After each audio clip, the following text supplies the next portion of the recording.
Hey, my friend, have you ever wondered how much a happy employee actually costs your organization? Well, in today's episode, we're about to find out. Crystal DeCuna here, and I'm thrilled to welcome you back to the Leaders Listen Up podcast, presented by The Inside View. I'm your host and your friend, and each week we equip you with new tools and creative techniques to help you design those epic customer and employee experiences, allowing you to drive those sales, customer loyalty, increase retention, and deliver award-winning service. My friend, we want you to be the people's champion for your team and for your customers. All right, so today we're diving into unlocking employee happiness and really understanding the ROI involved in that, unlocking that potential. And so I've designed today to be a bit of a leader's guide to help you boost profitability as well as engagement through making sure that your employees are happy, right? And so the future, my friend, doesn't fit the containers of the past when we think of employee experience and employee happiness, right? The past was all about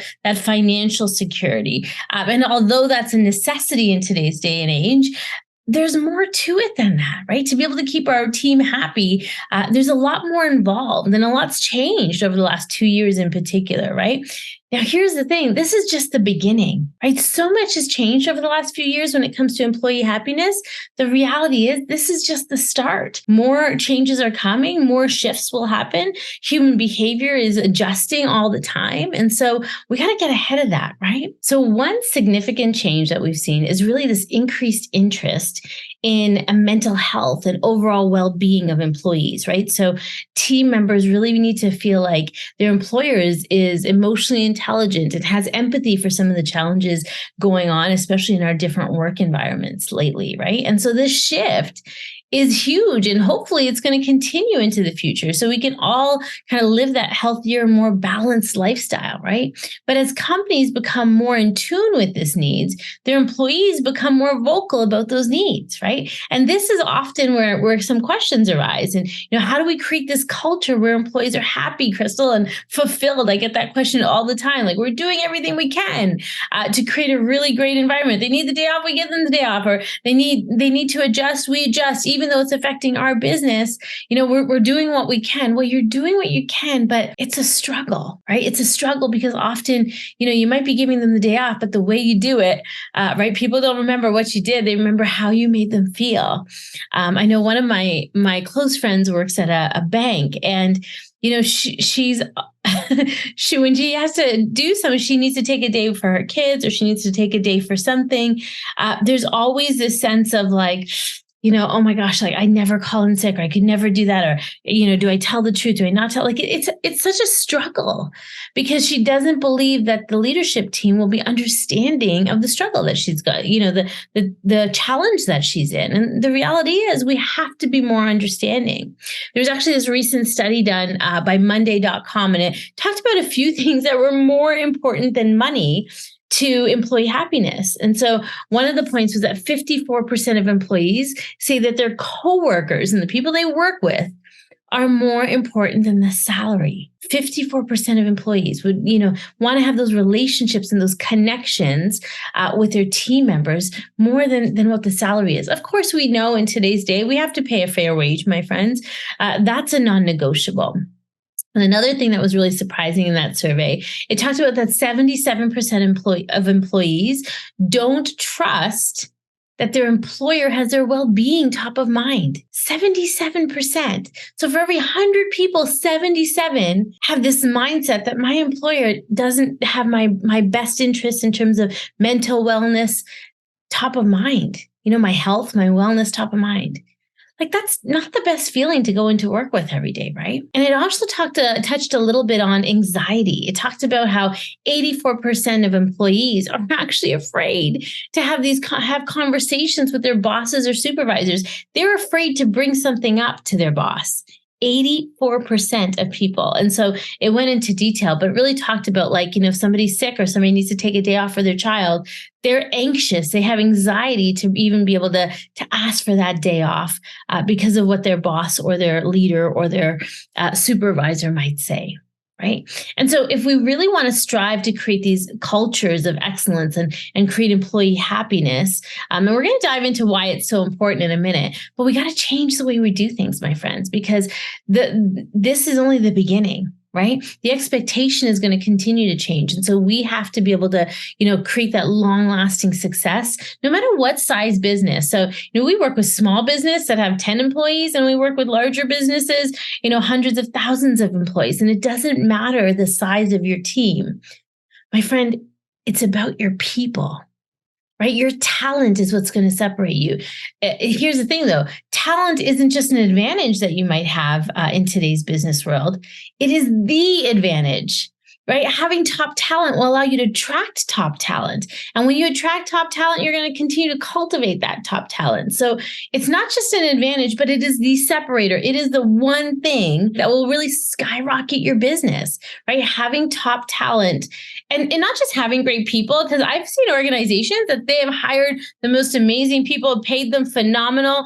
And within 6 months to a year, the culture is horrible. And because they haven't designed delight, they didn't carefully design how everybody's going to feel in that environment. And so, it was no good. And so your people, my friends, are really the heartbeat of innovation and the birthplace of those fresh ideas and the cornerstone of top-notch customer service and customer experience delivery. Your people are the ones that make it happen, right? Think about it. Your brand is the experience. That's what people come for. That's the expectation people have is, if I'm going to purchase from this brand, this is my expectation of their service. But the architect of that experience is your team, right? And so we have to make sure that they're the ones that are dreaming up these great customer experiences and crafting up unique styles and unique approaches to give to their customer service delivery. They're the ones that bring your brand to life. And so if we expect them to dream it up and craft it up and create these amazing experiences, then we as leaders, have to inspire them to do that, right? We have to give them the tools. We have to give them the autonomy. We have to inspire that. So one thing I'll say to really pay attention to is don't look for people that you think you can afford, right? It's like, I think they might be looking for more of a career. They might be looking for more pay. I would rather you hire fewer people that are of the right mindset, of the right attitude. They're self-motivated. They're driven. Hey, it's not what's on their resume. You can teach people a lot, but if they don't have the right attitude, if they don't have that right driven mindset, service mindset, that's the stuff that's really hard to teach, right? So I'd rather you hire fewer people that are better quality than just hire a lot of people that might not be the right fit for you. So you want to make sure that you're concentrating your efforts on people that will provide that customer service level that you have come to be known for, right? And so we want to make sure that we're keeping those standards nice and high.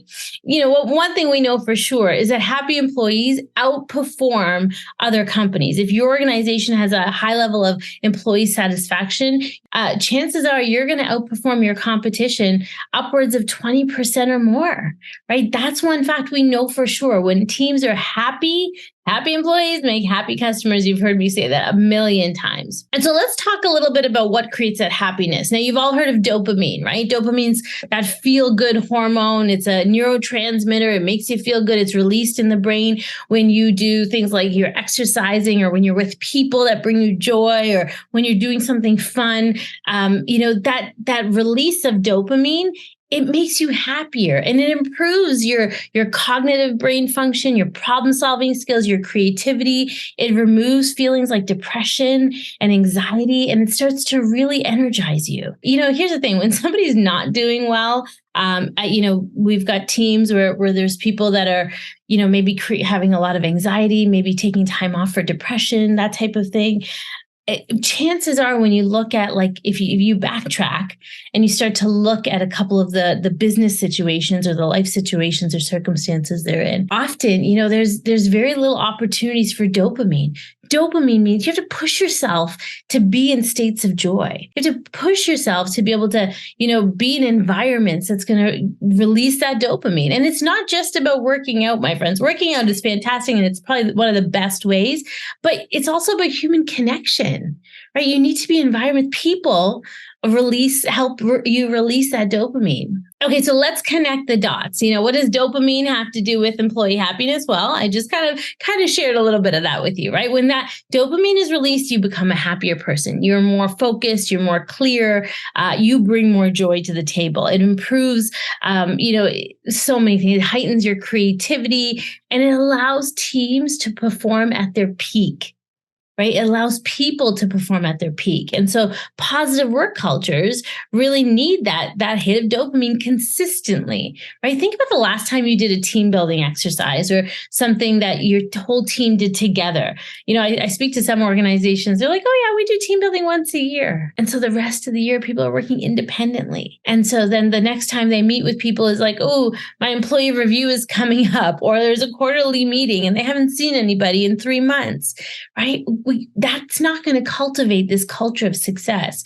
We need to make sure that people are together. There's actually a study done in the Harvard Business Review, and it talks about how work culture contributes to lower healthcare costs and less absenteeism, higher customer satisfaction rates, higher employee satisfaction rates, right? And so we want to make sure that that is what we're doing. And so in today's episode, I want to give you some tactical, fun things. I know many of my listeners, you're already focused. You're already, if you've been listening, if you're here, you probably listened to a few other episodes, and we've been talking a lot about making sure that you're designing delight, right? Cultivating this culture of success. And it doesn't just happen by beanbag chairs and foosball tables. It takes design, right? Designing what that employee experience feels like, everything from before they come to you to when they join you, to 3 years after they've been with you, to 30 years after they've been with you. How do we really continue to make sure that it's designed to delight? So I put together a couple of little activities that will help you to kind of jumpstart some of the things that you're probably already doing. And I wanted to make them tactical activities that you can do really easily. And you can adjust all of these. And if you need help to adjust them, just connect with me. I'm happy to help you rework it. So some of these were things that I did over the pandemic in the virtual environment, and some I've had the opportunity now to test out and back in the real world.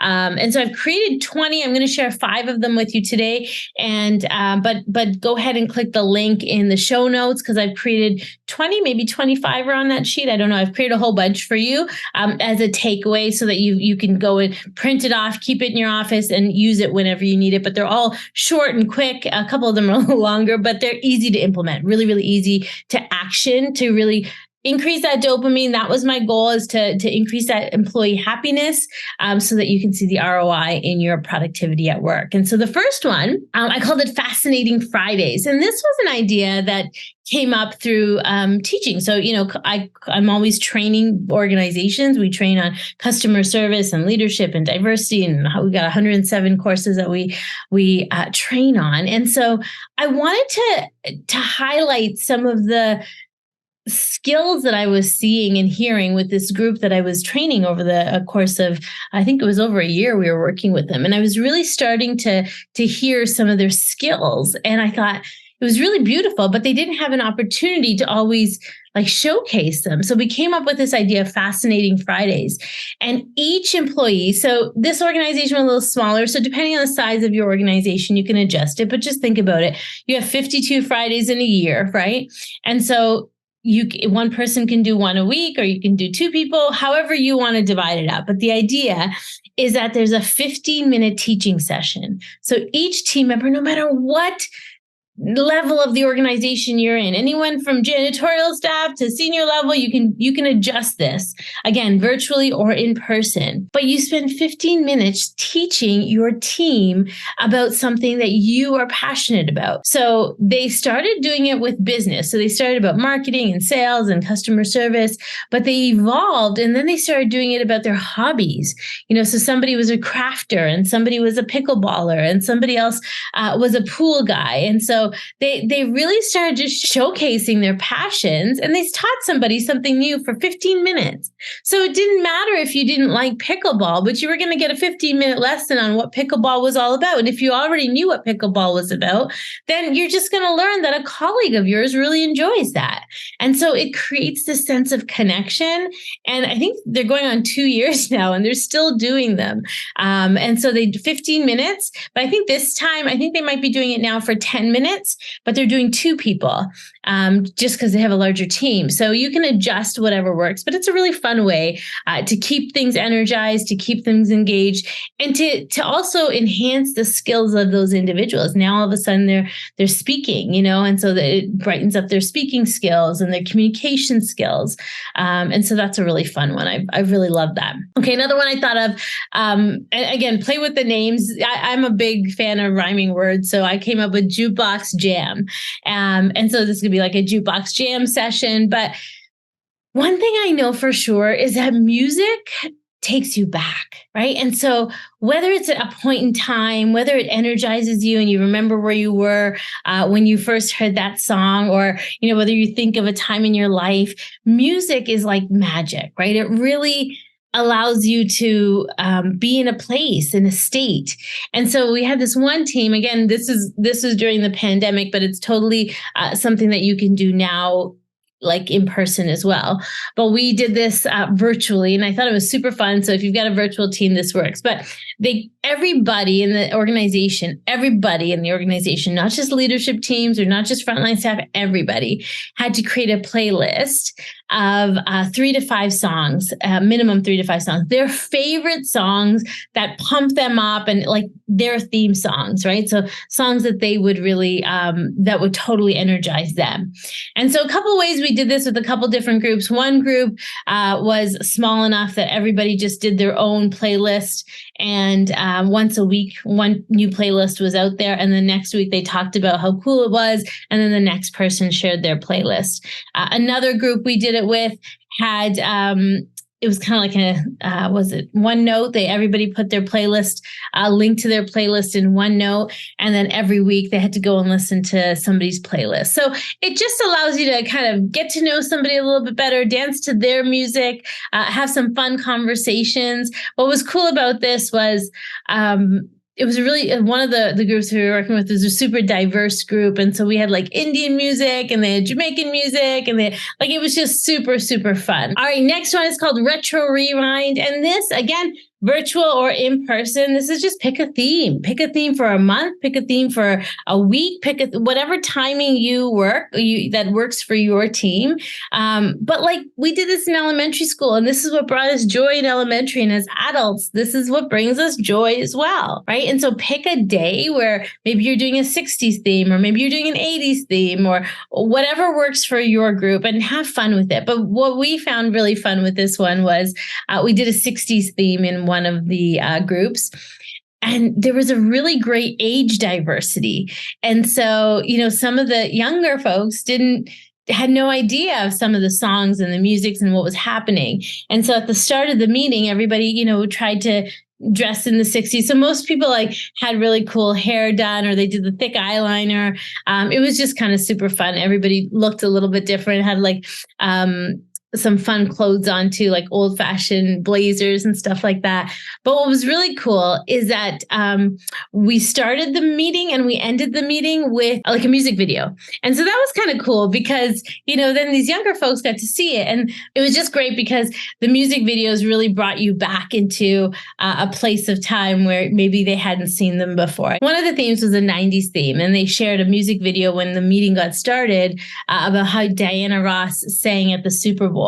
And so the younger generation knew the songs, but had no idea who Diana Ross was. And so it just opened up some real fun conversation and connection. Another great thing you can do, as well as the music videos, is also maybe share something that was happening in that time period in your business or in your industry. So you can see the progression. You can see how far you've come as an industry or how far you've come as a business. So kind of a fun little fact. Here's the thing. These activities shouldn't take more than 15, 20 minutes. You want to do them like hyper speed, but you want to do them often so that, you're not spending a lot of time, but you're just spending enough time to create connection, and you're doing it often. All right, another fun one I really liked is called Kudos Carousel. And so this was the idea of like really kudosing people around and around and around. And I started doing this in person first, and we adapted it to virtual world. So in person, I did this pre-pandemic. It was always fun. Everybody was standing in a circle, and you compliment somebody on something that you know about them. So whether it was something they did in the work environment or something so that you really like or you admire about them, it's just a compliment. It's a lovely compliment. But how we kick this up a notch in the virtual world is we did like a chain email. So somebody starts off the email and sends it as a chain, and you go down the list and you send it to the next person, and they add the next compliment to the next person. The beauty of this is the first couple of weeks, it can be a little tricky because maybe people haven't stopped to recognize something. I usually encourage people to give some people a little bit of notice here so that you can start to really, notice people that you're going to compliment. Like, what do they do and how do they do it? And, get to know them a little bit better, right? But the chain email is kind of fun because it just goes through the entire organization. At the end, you've got this list of all these amazing compliments, and you can continue to do that every week. The in-person one, I'd say the first 2 or 3, it can be a little tricky where, if you're standing in a circle with your department or your team and you're complimenting each other, because the first few, you might not have really been looking for it. But what happens about 3 to 4 meetings in, or 3 to 4 sessions in, it's amazing because in between meetings or in between activities, your team starts to actually look for something to compliment somebody on. So you're always looking for the positive. And again, it really infects the culture. And I remember a leader saying to me, like, Crystal, this is kind of like juvenile. Do we really need to do this with our team? And I said, just try it for me. Just try it for me. And so week 1, he was like, okay. And week 2, they're like, oh, what else am I going to compliment? I'm going to compliment their hair, and I'm going to compliment, this, that, and the other thing. But by week 4, it was like, I remember him saying to me, like, okay, I get it. Like, I get it because they're looking for each other. They're looking to compliment each other. And it's pretty powerful. All right. Last one is growth hackathon. Now, this one's a full day activity or a half day activity, a little different. But this one, we sent out a survey to the team to give us 3 of their biggest challenges that they face with customers or with each other. And so once they did the survey, we narrowed it down to 5 of the biggest challenges, whether it was teamwork challenges or whether it was customer challenges. Then we divided everybody into groups. And what we tried to do when we did the groups was put people from different departments in the group. So everybody had a bit of an input. So there was finance, there was social media, there was there was only a few social media, but there was marketing, there was accounting, all different departments in one group, right? So we had a couple different groups. Every group had the problem, and they had to come up with a solution, right? Growth strategies for the company to surpass that challenge. And it wasn't just like training. They had to really think of a growth strategy. What could consistently be done? And so we gave them an outline on what does growth look like and how do we achieve it? And it was pretty amazing to see some of the results that came out of that conversation. And actually all are being implemented and actioned as we speak. They included as part of their strategic plan conversation. So really a powerful activity, that growth mindset, really putting it into action. All right, so let's bring it all together and talk about ROI. So you might be wondering, how does this connect, Crystal? Employee happiness? If I'm investing in this, what's the return on my investment? There's some really great software tools out there. One that we use actively with many of our clients is called Office Vibe, and we'll put the link in the show notes as well. Office Vibe is a fantastic platform. It allows you to really measure employee happiness. It allows you to have your finger on the pulse of how your team is feeling at any given time. And so you can adjust the parameters of how they analyze it, but it's a beautiful tool. It gives you fantastic tips on how to really hone in on how your people are feeling. And, we've seen increases of 15, 20, 30, even upwards of 40% in some organizations, not only of employee happiness, but of productivity, profitability. And it's a really great engagement tool. So I'm a big fan, and I'm hoping somebody from the Office Vibe team will actually be on one of our podcast episodes in the new year. So we've got that in the works as well. All right. So speaking of ROI, we love training and development here at the Inside View, and the Leaders Lift Up podcast. We try to give you some tactical tools and tips that you can always implement right away. But hey, if you're a leadership team and you're looking to continue to be inspired and really design delight for your organization, we have our upcoming cohort of the Leaders Listen Up training. It is a certified training, and so you can click the link and find out when our next cohort is starting. We would love to have you and your team. Our leadership training is designed for leadership teams to take together, allowing you to really kind of design employee experiences that cultivate this culture of success. So, my friends, I hope you got some great tips in this episode. I hope you try at least one of these tools. Let me know how you like them. Let me know what happens. Please stay connected and share your comments with us. We'd love to know how it worked out for you. So, thank you so much for tuning in to another episode of the Leaders Listen Up podcast. And remember to leave us a review. And don't forget to take those takeaways. So I've got them all in the show notes. We've got a list of 20 different activities for you. So please go ahead and take that. As well, we've got a link to Office Vibe and a link to our upcoming Leadership Experience Excellence Training Certification. So stay connected, my friends. Your insights, your questions, your comments really help us to design more content that works for your business challenges and helps you to lead by really listening to your team. So until next time, my friend, remember that an exceptional customer and employee experience is always your cutting edge. So take care of your people. Leaders, thanks again for tuning in. And until next time, remember, always listen up.